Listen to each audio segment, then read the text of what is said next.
بسم اللہ الرحمن الرحیم الحمد للہ رب العالمین والصلاة والسلام علی اشرف الانبیاء والمرسلین وعلی آلہ واصحابہ اجمعین، اما بعد۔ قرآن حکیم کے 28ویں پارے کی تفسیر کا مختصر خلاصہ پیش کیا جا رہا ہے۔ پارے کی ابتدا میں جو سورہ ہے وہ سورۃ المجادلہ ہے۔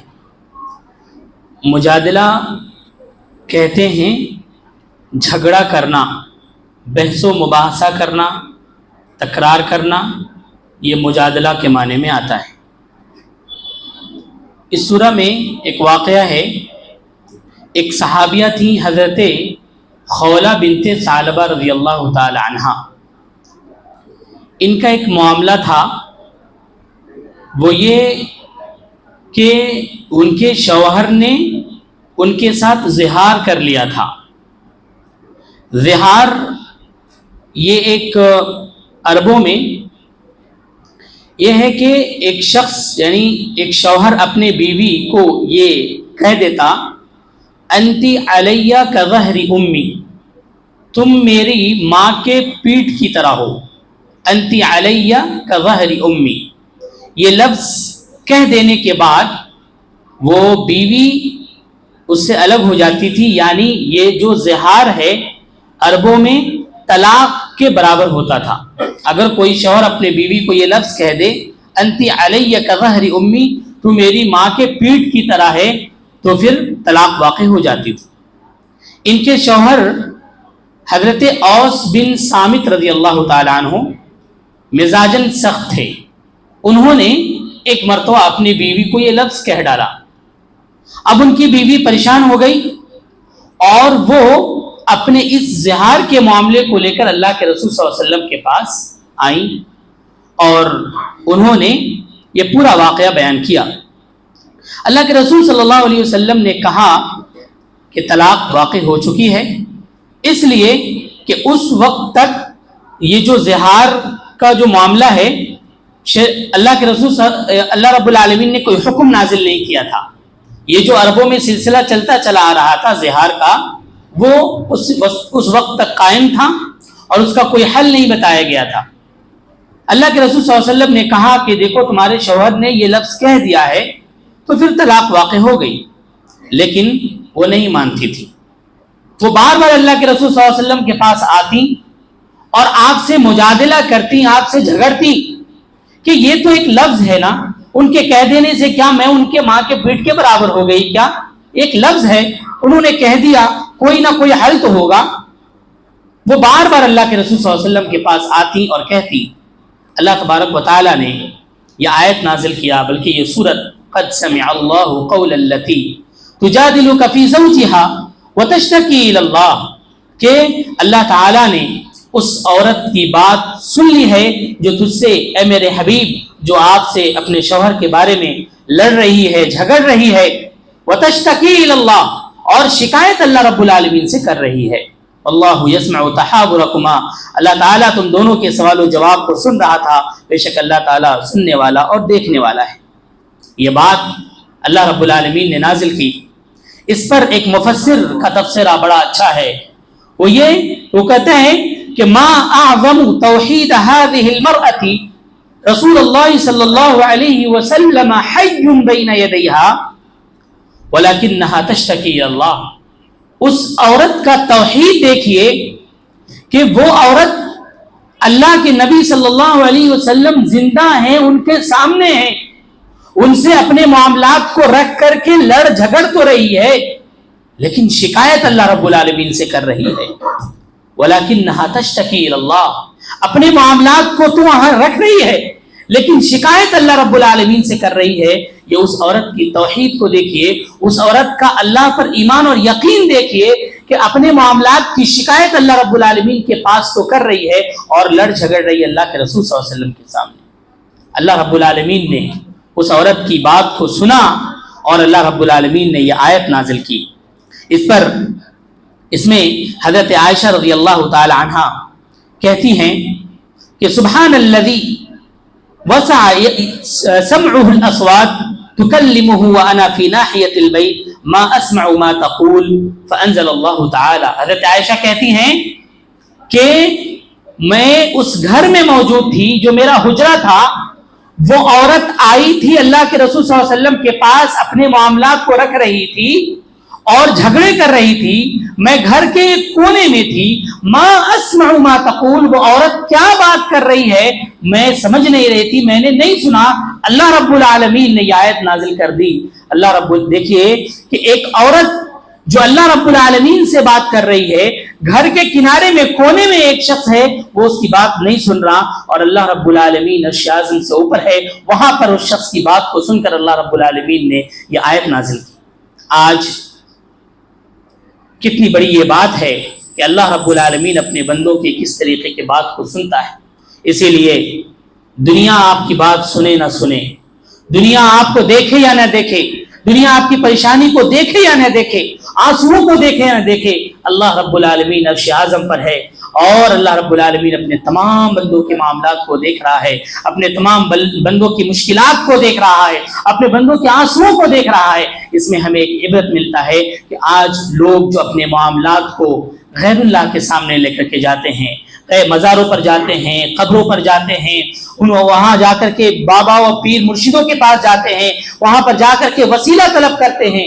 اللہ رب العالمین تو ایسا ہے جو اپنے بندوں کی باتوں کو ہمیشہ ہر پل, چاہے آپ جس حالت میں ہوں, اللہ رب العالمین سنتا ہے.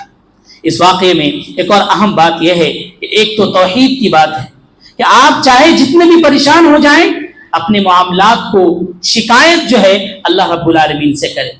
اور دوسری بات یہ ہے کہ اپنے معاملات کو ہر جگہ بیان نہ کریں, بلکہ اگر آپ کے اپنے پرسنل معاملات ہو, گھریلو معاملات ہو, تو آپ کسی صاحب علم کے پاس جائیں, وہاں بیان کریں, یا پھر صاحب خیر, ایک ایسا خیر خواہ جو آپ کا محسن ہے, اس کے پاس جا کر کے بیان کریں.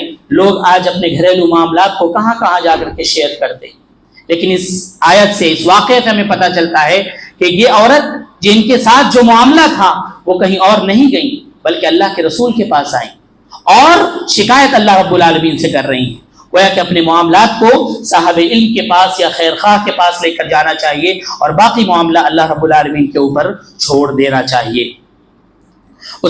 اس کے بعد یہ حکم نازل ہوا, یہ حضرت خولہ بنت ثعلبہ آپ صلی اللہ علیہ وسلم کے پاس آتی رہیں, اللہ رب العالمین نے یہ آیت نازل کیا, اور اس کے بعد اس کا والذین یظاہرون منکم من نسائہم ثم یعودون لما قالوا فتحریر رقبۃ من قبل ان یتماسا, کہ جو شخص زہار کر لے تو طلاق واقع نہیں ہوتی, لیکن اس کا جو کفارہ ہے وہ ادا کرنا پڑے گا. اگر کوئی اس طرح کے الفاظ کہہ دے اور زہار کر لے تو پھر اس کے اوپر واجب ہے کہ وہ کفارہ دے. اور کفارہ کیا ہے؟ کفارہ فتحریر رقبۃ من قبل, کہ وہ ایک غلام کو آزاد کرے, اور اگر اس کی طاقت نہیں رکھتا فمن لم یجد فصیام شہرین متتابعین, 2 مہینے کا مسلسل پے در پے روزہ رکھے, اور اگر اس کی بھی استطاعت نہ ہو فمن لم یستطع فاطعام 60 مسکینا, تو وہ 60 مسکینوں کو کھانا کھلائے.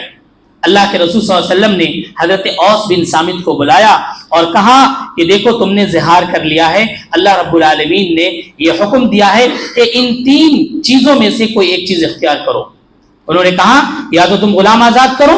حضرت اوس بن صامت نے کہا اللہ کے رسول, میں اتنا غریب ہوں, میرے پاس کھانے کے لیے کچھ نہیں ہے, میں غلام کہاں سے آزاد کروں؟ اللہ کے رسول صلی اللہ علیہ وسلم نے کہا کہ تب تم 2 مہینے کا روزہ رکھو.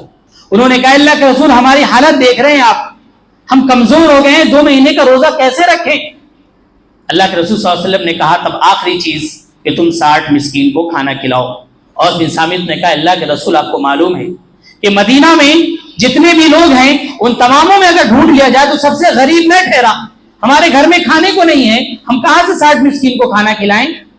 اللہ کے رسول صلی اللہ علیہ وسلم نے خبر بھیجوائی ازواج مطہرات کے ہاں کہ اگر کسی کے یہاں کچھ ہے تو لے کر کے آؤ. ایک کھجور کا ٹوکری لایا گیا جس میں 15 ساگ کھجور تھے. اللہ کے رسول صلی اللہ علیہ وسلم نے کہا کہ لے جاؤ, اسے مسکینوں میں بانٹ دو. حضرت اوس بن صامت نے کہا اے اللہ کے رسول صلی اللہ علیہ وسلم, پورے مدینہ میں سب سے زیادہ غریب میں ہی ہوں، اس کا مستحق تو میں ہوں۔ اللہ کے رسول صلی اللہ علیہ وسلم نے کہا کہ تم ہی لے جاؤ، کھا لو۔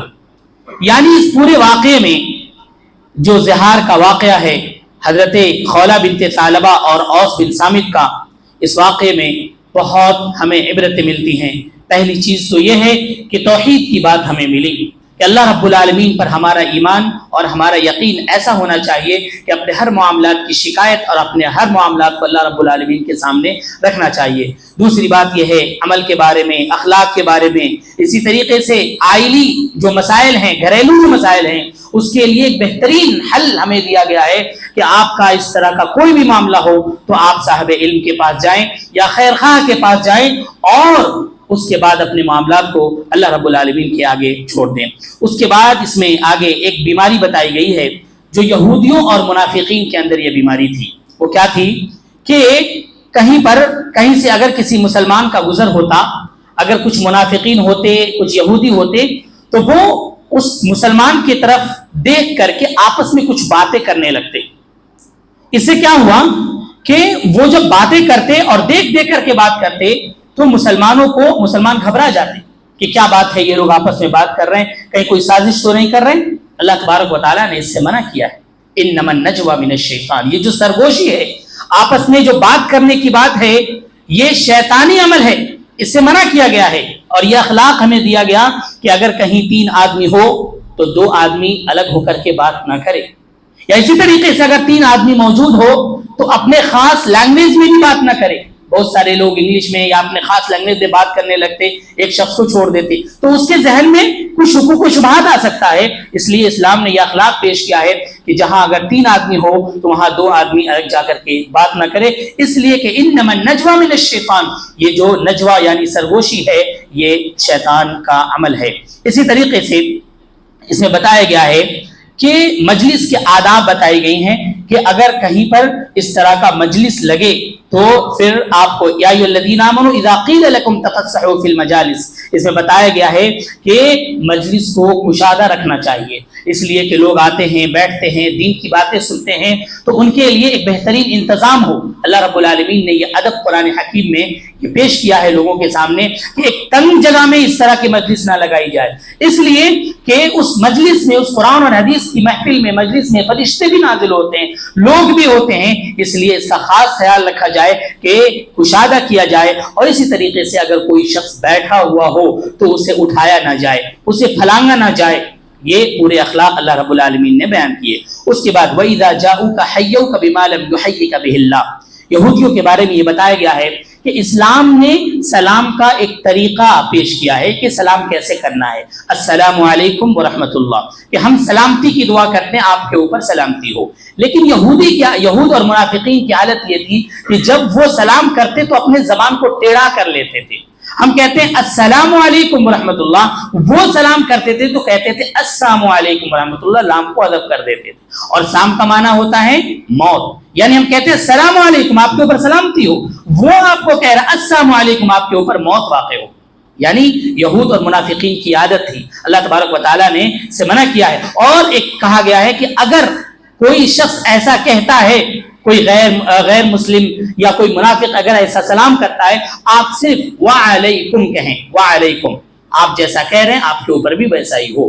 آپ کو ایسا اگر محسوس ہو جائے کہ وہ اس طرح کے کلمات کہہ رہا ہے، آپ بھی پلٹ کر کے ان کو جواب دیں وعلیکم، آپ کے اوپر بھی ایسا ہی ہو۔ اس کے بعد سورہ حشر میں اللہ تبارک و تعالیٰ نے ارشاد فرمایا وَمَا آتَاكُمُ الرَّسُولُ فَخُذُوهُ وَمَا نَهَاكُمْ عَنْهُ فَانْتَهُوا، کہ رسول تمہیں جو کچھ دے دیں اسے لے لو اور جس چیز سے منع کر دیں اس سے رک جاؤ۔ ایک مفسر لکھتا السنت کلھا فی آیت واحد، پوری سنت اللہ رب العالمین نے اس آیت کے اندر سمیٹ دی۔